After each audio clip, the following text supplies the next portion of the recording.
Kailangan ko bang mag-ingat sa babaeng yon? Nahulog siya sa malalang mapag-iisip kaya hindi niya namalayan ng pagdating ni Rafael. Lumigid to sa likuran niya. Beses Shevchenko. Sinapo ng mga kamay nito ang dalawa niyang papaya. Diyos ko, Mariosep! Nasuntok niya to sa may gilid ng labi. Ouch! Hawak ng lalaki ang labi na saktan. Honey, are you okay? Anong are you okay? Bakit mo kasi ako ginulat? Muntik ka nang mabungi sa akin. Inis na inis siyang nakatingin sa lalaki. Okay lang na mabungi ako kung ikaw ang dahilan. Ngumiti ito sa kanya. Tigilan mo ko namang hirit mo, Rafael. Saway niya rito. Bakit ba? Ano bang nangyayari? Tanong ng lalaki sa kanya. Mag-relax ka nga. Para kasing may kakaiba kay Clarice. Alam mo yun? Parang may hidden agenda siya. Nag-iisip ka na naman na masama sa kapwa. Tara! Ayan ito sa kanya. Saan? Nangunot ang noon niya.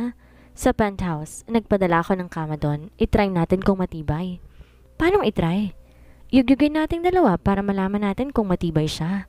Rafael talaga, puro kakalokohan. Totoo, bumili ako ng kama doon para pag gusto kitang angkinin may malapit ng lugar. Che, tigilan mo ko't may mensa ko ngayon. Hindi nga. Meron nga, kaya wala ako sa mood. Pwede naman sa doon ah. Anong doon? Dito. Saka siya pinalo ng lalaki sa putan. He, sampalin kita ng napkin eh. Nagmamadali siyang umuwi. Alam na niya kung kailan naalis ang babaeng kinaiinisan niya. Agad niyang hinanap ang ama pagpasok sa bahay. Daddy? Daddy! Tawag niyang malakas dito. Ilang linggo na magmula nung una siyang angkinin nito. Simula noon, halos araw-arawin na siya ng tatay niya. Kaya hindi na siya makalabas ng bahay. Nagkamens lang siya ng ilang araw kaya nahinto iyon. Katatapos ng buwan ng dalaw niya kahapon. Daddy! Tawag niya na malakas dito. Pumasok siya sa kwarto nito, bukas ang shower sa banyo kaya't marahil naroon ito. Pumunta muna siya ng kwarto upang mag-half bath at magbihis. Nag-lotion siya nang pumasok ang tatay niya. Kanina ka pa? Aalis si Atalia bukas. Pupunta siyang Baguio. Mga anong oras? Patanghali daw. Wait lang. Kinuha nito ang cellphone at nag-dial. Hello? Oo, yung ipinapatumba ko sa inyo. Bantayin niyo na bukas. Sabi nito sa kausap. Anak, sa kanino ang gamit? Sa daddy niya. Kasama siya ng mga yun bukas. Oh, pakinig mo ang sinabi ng baby ko. Bukas ha? O sige, dadagdagan ko ang bayad sa'yo. Tsaka enough nito ang tawag na yon. Sigurado bukas ng gabi wala nang babaeng kinaiinisan mo. Maglinis ka nitong kwarto mo, ang dumi na dito.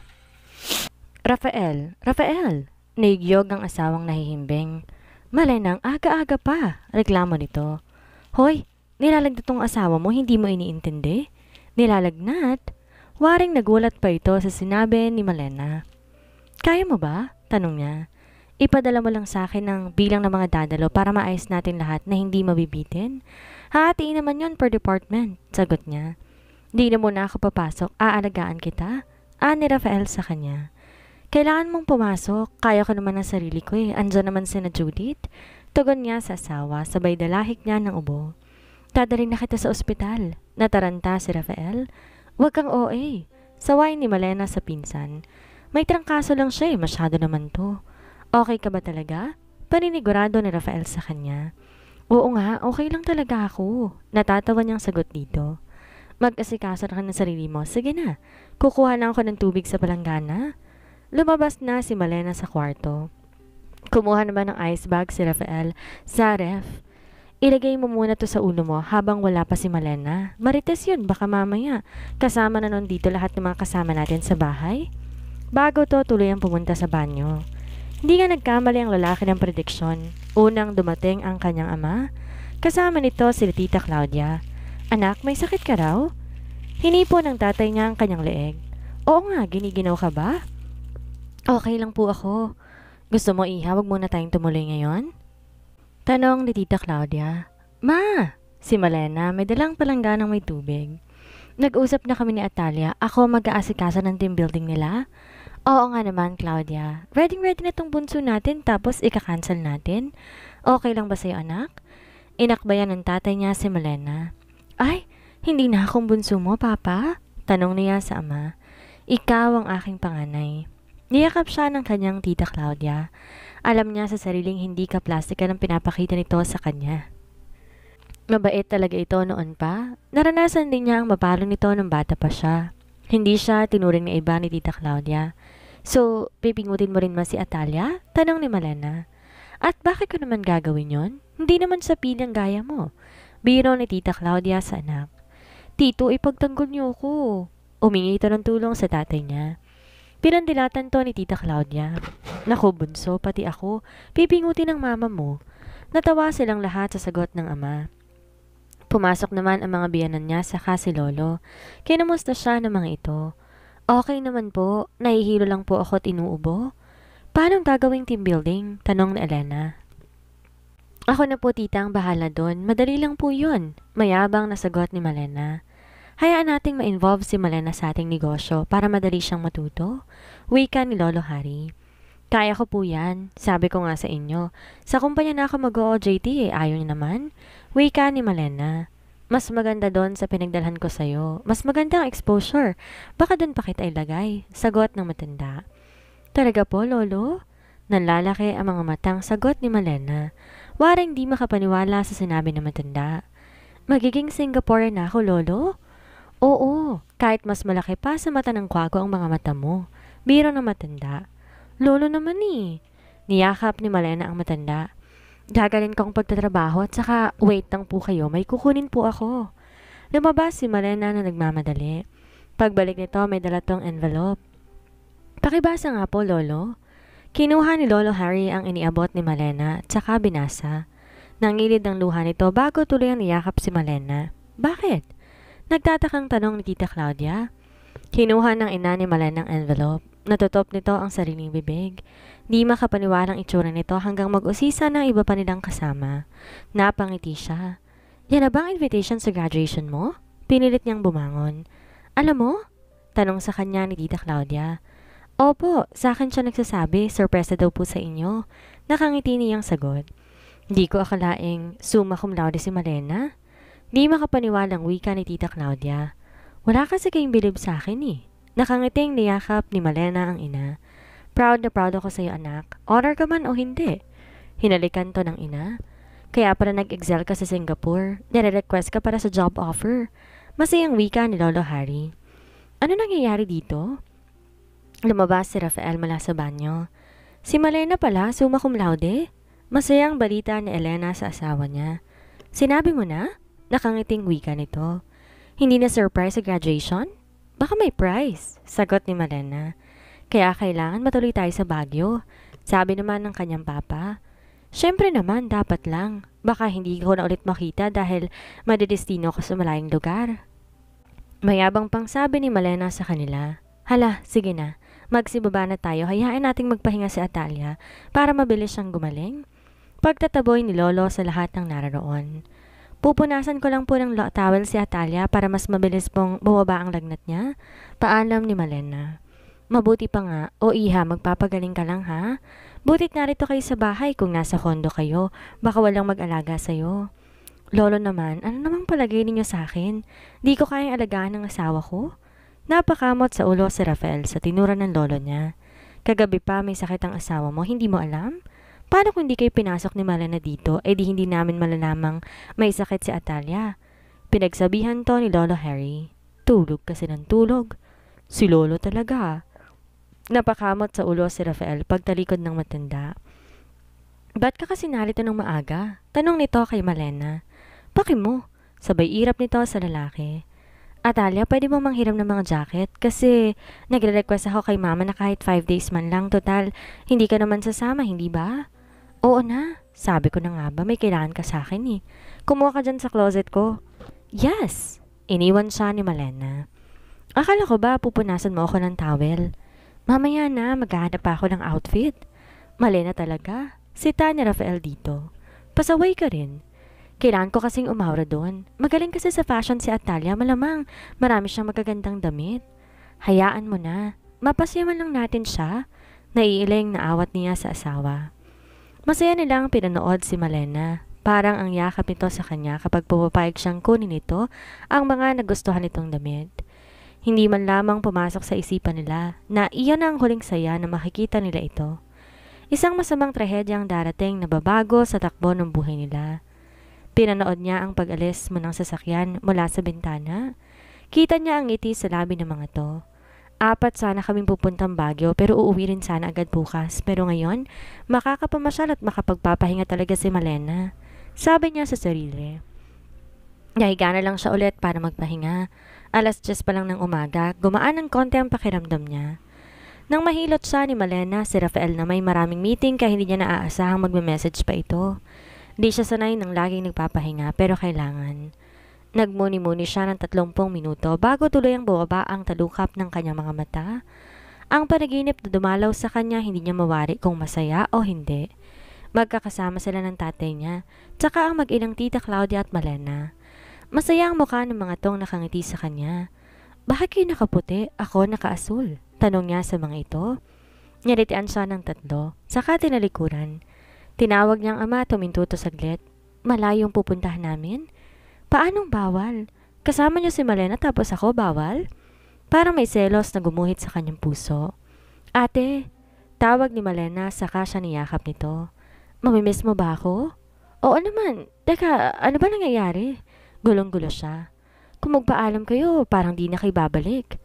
Mag-ingat ka, Atalia. Wika ni Tita Claudia. Niyakap din siya nito na mahigpit. Mahal na mahal kita, anak. Ani ng kanyang ama sa kanya. Mag-iingat ka lagi.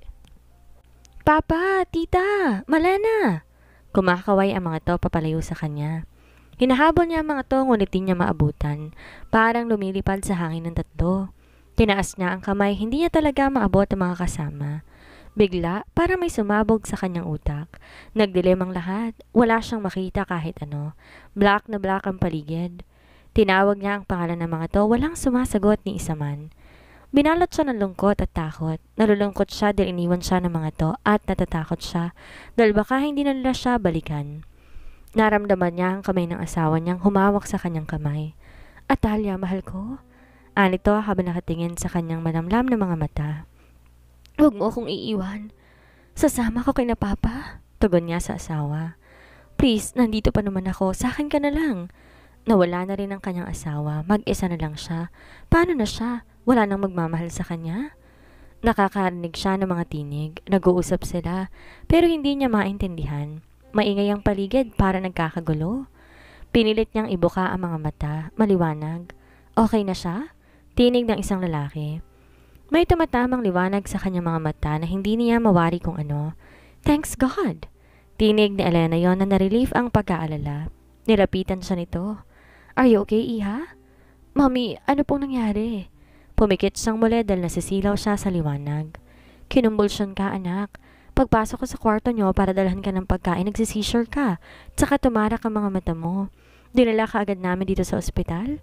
Hinagod nito ang kanyang buhok. Kamusta na ang pakiramdam mo? Maayos na po ako. Tinapunan niya to ng tingin. Pasensya na po kayo, pinag-alala ko kayo. Ano ka ba? Wala yun. Bata ka palang inaalagaan na kita kaya parang tunay na kitang anak. Wika ng biyanan niya. Tumatawag ako kay Rafael kanina, hindi sumasagot. Baka busy pa siya. Samantala, si Rafael sa opisina. Wala naman si Atala dito, babe. Hinalik-halikan niya sa labi si Clarice. Nasa opisina tayo, baka may makakita sa atin. Inalis niya ang pagkakabitin nito sa kanyang leeg. Baby naman. Umupo ito sa harapan ng lamesa niya. Miss na kita, babe. Alam mo namang ikaw lang nakakaunawa sa akin eh. Hindi ko kaya mabuhay nang wala ka. Clarice, please. Awat niya rito. Madami pa akong trabaho. Siguro nga. Siguro dapat namatay na lang ako. Sana lang namatay na ako. Tumayo ito ang hilab ng luha ang mga mata. Ito ba? Ito ba ang mapapala ko sa pagmamahal sa'yo? Ang masaktan ng paulit-ulit? Alam mo namang ikaw ang buhay ko, Rafael. Iniwan kami ng mommy ko kaya natatakot akong maiwang muli. Kumelena ka. Clarice, kulang pa ba sa'yo mga nangyari sa akin dahil sa kagagawan mo? Kulang pa ba? Mas masaya ka siguro kung natuluyan na ako, hindi ba? Hindi totoo yan. Sa ginagawa mo kasi sa akin, paulit-ulit mo akong pinapatay. Paulit-ulit mo akong sinasaktan. Clarice, nagkamali na siya ng binanggit na pangalan. O, diba? Pinagpalit mo na ako kay Atalia. Paano mo nagawa sa akin to? Mahal na mahal kita. Sigaw nito sa kanya. Baka nakakalimutan mong kasalanan mo ang mga trahedyang naganap sa buhay ko. Nag-ahasa ako dahil sa'yo. Napatda siya sa sinabi nito. Kinakalimutan at gusto niya nang makalimutan ang tungkol sa bagay na yon, ngunit sinariwang muli nito. Bigla siyang naawa kay Clarice. Babe, pasensya ka na. Marami kasi akong iniisip at tinatrabaho ngayon. Nilapitan niya ang babae at inabutan ng tissue. Para kasing nakakalimutan mo ng obligasyon mo sa akin, Rafael. Alam mo naman na ikaw lang bumubuo ng buhay ko. Sorry, madami lang talaga ako iniisip. May sakit pa si Atalia? May sakit si Atalia? Para nagulat to sa sinabi niya. Marahil ay nag-alala din. Tumango siya. Oo, sinugod niya ang mommy at daddy sa ospital kasi kinukumbulsyon. Hindi pa ulit nag-a-update. May mga tatapusin kasi kaming papers ngayon. Paano na yung team building? Don't worry. Si Malena mag-aayos nun. Kaya itutuloy natin ang suggestions mo. Sayang naman ng brain cells na ginamit mo dun. Nginitian niya ito. Para nanlambot si Clarice saka naupo. Akala siguro hindi itutuloy ang team building na suggestions nito. Itutuloy natin yan. Natuwa nga si Atalia kasi daw nakikiparticipate ka na talaga. Hindi ako nagkamaling i-hire ka. Double done. Hinawakan niya pa to sa magkabilang balikat. May problema ka ba? Wala naman. Medyo nag-worry lang. Ngumiti pa to sa kanya. Sige, magtatrabaho na ako. Sige. Napailing na lang siya paglabas nito. Akala siguro mauudlot ang suggestion niya. Napapailing niyang bulong sa sarili. Oo, siya yan. Damit niya yan. Sagot niya sa kausap. Yung sinend mo sa akin na picture, siya yon. Yes, nakikita kong suot niya yan. Ang tinutukoy niya yung damit na suot ni Dahlia nang minsang mag-abot sila sa bar. Sino yon? Tanong ng daddy niya na nakahiga sa tabi niya.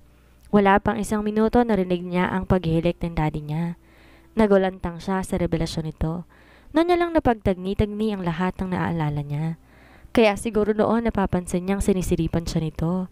Akala niya guni-guni niya lang yon. Matagal na pala itong nagnanasa sa kanya. Ito na lang ang tayong nakakaunawa sa kanya ngayon. Nagbago na ang pagtingin nito sa kanya simula nang mawala ang mommy niya o mas mabuting sabihin, pinatay niya ang mommy niya. Alam niya maaasahan niya to basta't lagi lang niyang pagbibigyan. Napatingin siya sa matanda. May itsura ito at marami pa rin mahuhumaling dito. Lagi pa tong mabango kahit senior citizen na. Nakadagdag pa dito ang tangkad nito at saka physically fit ito. Lalo nang maraming mababaliw dito. Maswerte pa rin siya at hindi sila mag-ama talaga. Hindi nakakadiri masyado. Buti na lang bago mamatay ang mommy niya nasabi nito sa kanya ang totoo.